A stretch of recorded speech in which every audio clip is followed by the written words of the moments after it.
जब रावण को ये पता चला कि लक्ष्मण जी सकुशल है तो इस बार उसने फिर से इंद्रजीत को यह आदेश दिया कि वह तुरंत ही माता निकुंभला का तांत्रिक यज्ञ करे और उनसे वह दिव्य रथ प्राप्त करे। जब गुप्तचरों से इस बात का विभीषण जी को पता चला तो उन्होंने तुरंत ही भगवान श्री राम को सारी सूचना दी। भगवान श्री राम ने विभीषण जी को आदेश दिया कि वह तुरंत ही उसका यज्ञ भंग कर दे। विभीषण जी की सहायता से एक गुप्त मार्ग से सभी वानर सैनिक उस गुफा में पहुंच गए जहां पर इंद्रजीत यज्ञ कर रहा था। उस गुफा में घुसकर वानर सैनिकों ने उसका यज्ञ भंग कर दिया और उसे बाहर निकलने पर विवश कर दिया। क्रोधित इंद्रजीत ने जब देखा विभीषण जी वानर सेना को लेकर के आए हैं तो क्रोध में आकर उसने विभीषण जी पर यमअस्त्र का प्रयोग किया, परंतु यक्षराज कुबेर ने पहले ही लक्ष्मण जी को उसकी काट बता दी थी। लक्ष्मण जी ने उसी का प्रयोग करके यमअस्त्र को निस्तेज कर दिया। इस पर इंद्रजीत को बहुत क्रोध आया और उसने एक बहुत ही भयानक युद्ध लक्ष्मण जी से आरंभ कर दिया, परंतु उसमें भी जब लक्ष्मण जी इंद्रजीत पर भारी हो गए तो उसने अंतिम 3 महाअस्त्रों का प्रयोग किया जिनसे बढ़कर कोई दूसरा अस्त्र इस सृष्टि में नहीं है।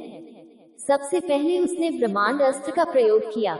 इस पर भगवान ब्रह्मा जी ने उसे सावधान किया कि यह नीति विरुद्ध है, परंतु उसने ब्रह्मा जी की बात न मानकर उसका प्रयोग लक्ष्मण जी पर किया।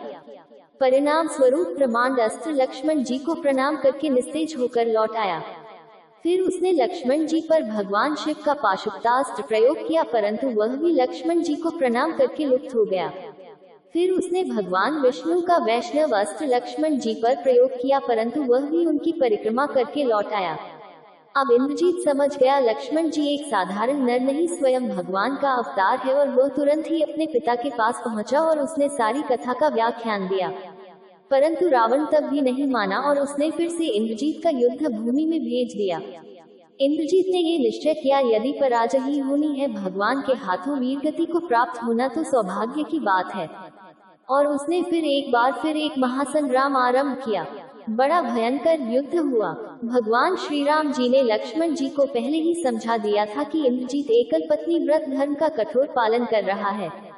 इस कारण से उन्हें उसका वध करते समय इस बात का ध्यान रखना होगा कि इंद्रजीत का शीश कटकर भूमि पर ना गिरे, अन्यथा उसके गिरते ही ऐसा विस्फोट होगा कि सारी सेना उस विस्फोट में समाकर नष्ट हो जाएगी।